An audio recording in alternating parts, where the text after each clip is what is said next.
Everyone, this is Tim here from Your Six Studios. Today in this video, I'm going to show you how to return the screen back to normal on your Samsung tablet.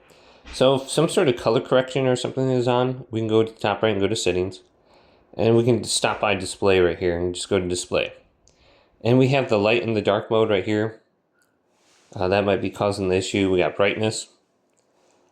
Sometimes the eye comfort shield will turn on. It'll give it like a gray look to it. And then we can go on down, and I don't see anything under here.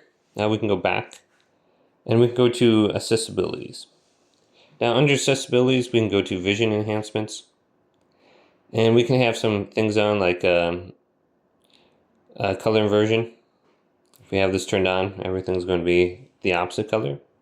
Color correction could be color blindness stuff.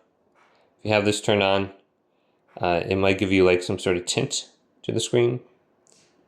So you can check this out and turn it off if you have one of those issues with your eyes.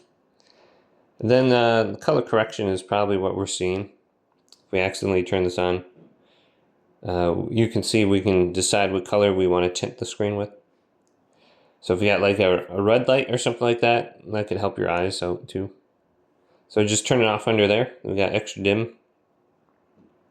And then some other options as well. So hopefully this video did indeed help you out. If it did, leave it a big thumbs up and subscribe to my channel down below.